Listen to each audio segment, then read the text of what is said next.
دكتور اشرف زكي مؤخرا كان لام على احد الفنانين لما جاب سيره الفنان سعيد صالح بشكل مش لطيف يعني.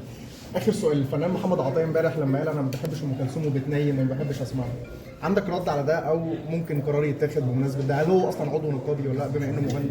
انا ما اعرفش، ما شفتش التصريح اولا، فخليني برضو بقول لك من موقع المسؤوليه، دايما موقع المسؤوليه بيحكم عليك. وانا قلت قدام حضرتك، قلت لك من شيء من الرجال الاعتذار عند الخطا. يعني انا ما شفتش اولا، لو هو قال كده يعني انا اسيبه للجمهور مثلا، بس يعني انا اسيبه للمجتمع المصري والعربي، خلي بالك مش للمجتمع المصري. اما حته ان هو عضو، ما اعرفش الاستاذ خالد هو عضو بس ممكن ما يكونش بيسدد يعني.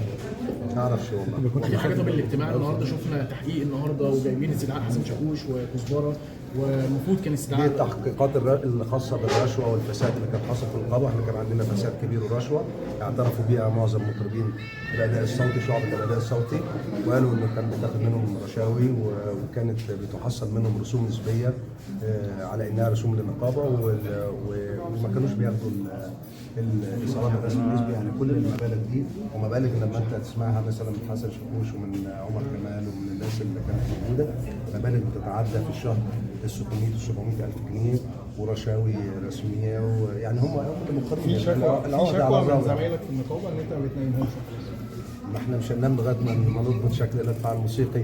انا بحب بلدي قوي يا جماعه، انا بحب مصر قوي، انا بحب الفن اللي ضاعت في عمري. انا ما اشتغلتش ببكالوريوس تجاره ساعه زمن، اشتغلت شاعر، اشتغلت ملحن، اشتغلت مطرب ولي جمهوري يعني اللي انا فرحان بيه ايا كانت عدده او ايا كان الكم بتاعه.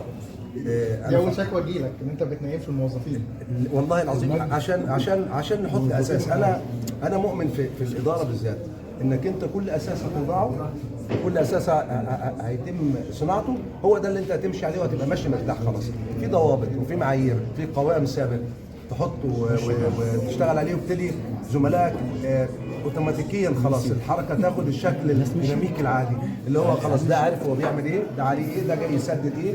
مفيش لا رشوه تاني ولا تزوير ولا منع من اجل الرشوه. يعني كانوا بيمنعوا الناس، يقول لك ده ممنوع عشان يروح قايل له اشتغل يا ابني بس هات لي الفلوس. الكلام ده في عهدي مش هيحصل، لان انا الحمد لله رب العالمين لا تربيت لا على رشوه ولا على فساد. انا تربيت على الجهد والعرق والمثابره والصبر والاجتهاد، وان ربنا ابتدى ربنا دايما في كل خطوه انه يوفقك في رزقك، في عملك، في غنوه بتقدمها.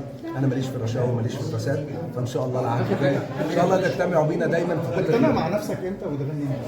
تجتمع مع انا نفسك؟ لسه منزل زرعه خايبه والحمد لله ترند، فضل ترند شهر الحمد لله رب العالمين. بيسمعوها زرعه خايبه هتعجبكم. ويجز بقى اخر حاجه الحفله هتستمر برضه ولا هيحصل؟ ما احنا قلنا سماح فتره شهر خلاص.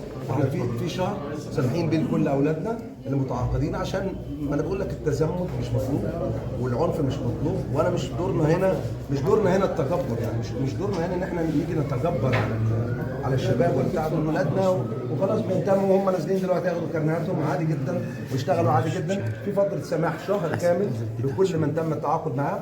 الشهر الكامل ده هيجيب الست افراد اللي هو قوام الفرقه الموسيقيه بتاعته الغربي، ويقعد معاهم ويشتغل معاهم ويسمعهم التراك بتاعه وننزل بشكل منظم.